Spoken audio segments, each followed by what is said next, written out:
my statement. You're one of my favorite coaches. I'm proud of you. I mean, 42-11 record, 43-11 record since you've taken over, 5th best record in all of college football since this man has taken over Notre Dame. I think you're phenomenal, and I'm really proud of the job that you're doing. So it's a pleasure to meet you face to face. I got to ask you, when we saw Notre Dame, my position was this: you're not in a conference.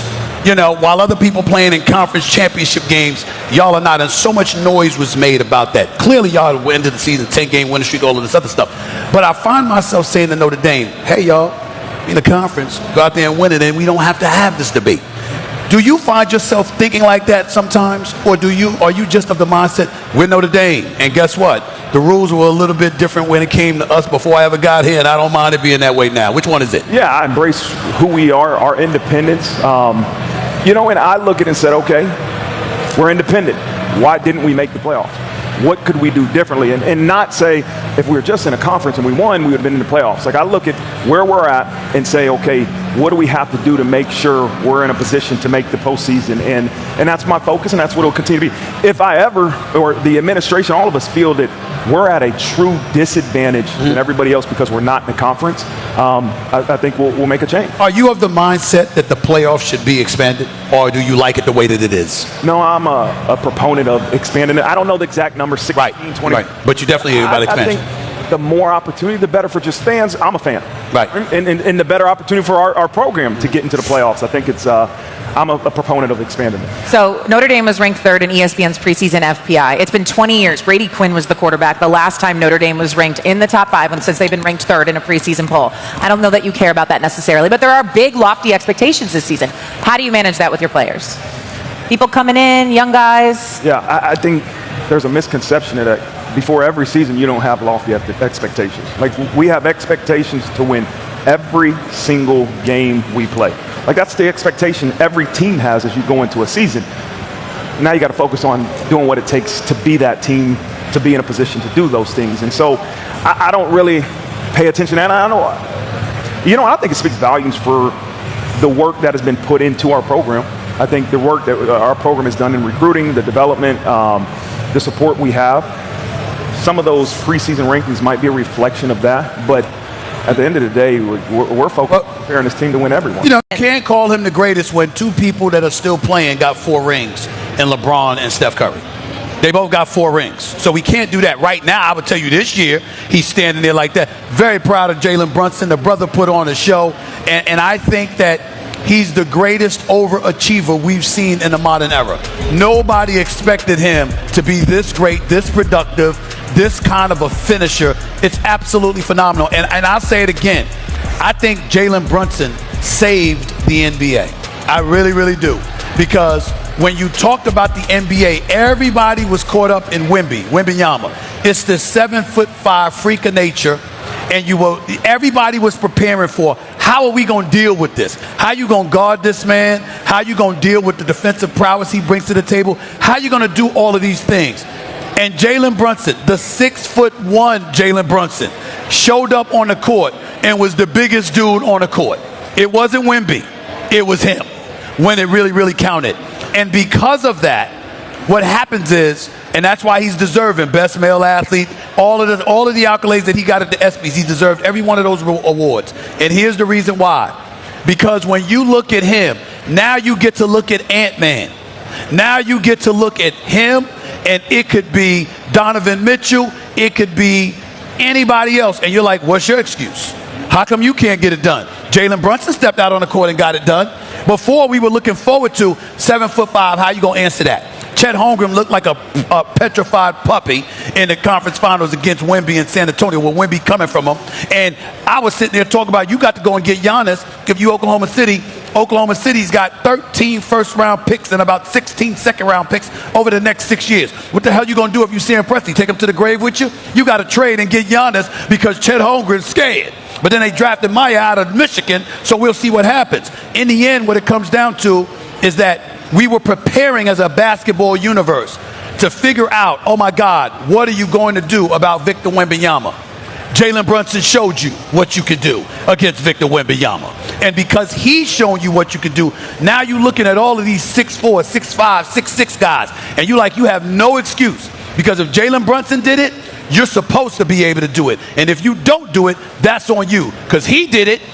You better figure it out. Buster, what is your level of concern for Aaron Judge and them being without him, maybe?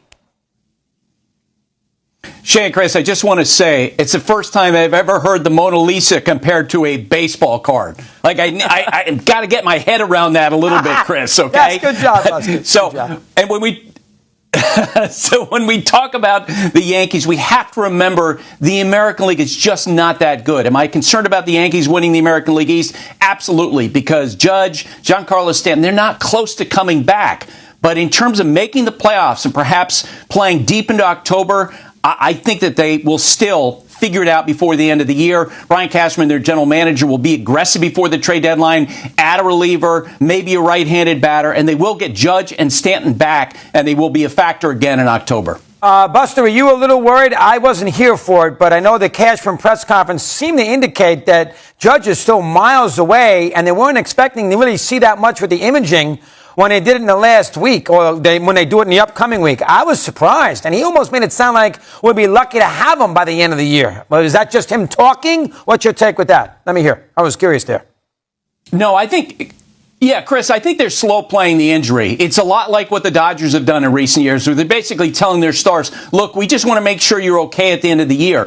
Cashman acknowledged that Judge is not going to be at 100% when he comes back, but they will get him back for the most meaningful games. I think it surprised people that he's going to be out as long as he is going to be out, which could be, late August, sometime early September.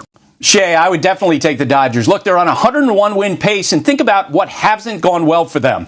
Blake Snell hasn't pitched. Tyler Glasnow's on the injured list. Kyle Tucker, who they spent so much money on in the offseason, he hasn't played that well, and yet here they are, again, the team to beat. I think the best of the Dodgers is yet to come when they, again, after slow playing these injuries, get Edwin Diaz and other guys back. They're going to be a great team by the time we get to October. Now, I understand Buster's take there, and, they are going to be the one seed and everything else. I'm just going to go the other way because it's so hard to win 3 in a row. The Yankees are the last team to do it. The A's did it once. To win 3 World Championships in a row, the ball is going to bounce the wrong way. Somebody's going to get a bloop.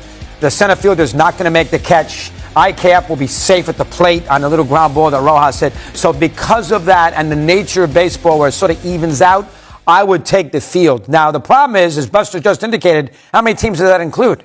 Maybe the Phillies, maybe Atlanta, and maybe, Milwaukee? I mean, there's not that many teams that really could beat them in a short series. But I'll still take the field because of the fact it's so hard to win 3 straight. Shay, you need to move far away from Mad Dog as you possibly can. Goodbye. Because he's probably about to get struck by lightning sometime soon. Because he's been doing nothing but lying since the LaMelo Ball topic. Everybody is waiting on LeBron James. Everybody, listen. Do I want him to hurry up and make a decision? Absolutely. But he is showing once again that he's still the most powerful person in the game of basketball. He's still the most powerful person in the game of basketball. Right now, guess what? Giannis then went to Miami. Jaylen Brown has been traded. All these things have been going on. But the topic has been LeBron James. You know why? Because this is what we talk about greatness. And I always go back to the 2 P's. In today's world, it's easy for anybody to be popular. But you're a difference maker when you're powerful. LeBron James moved the needle. He can take it as long as he wants. And guess what? Not only is the fan base, the fans around the NBA are going to wait, but guess what? The teams who want him, they're going to wait as well. Because he is LeBron James and he's still playing at an elite level, and adding him to one of these rosters that's out there pursuing them, guess what? Absolutely elevates them and puts them closer to winning the NBA championship. He's still a guy that's going to go out there and get you 27-7 on any given night. He's proven that he could play off the ball. He showed last year that he's willing to take a back seat and be a third option. At the age of 41, LeBron James is still holding the keys to the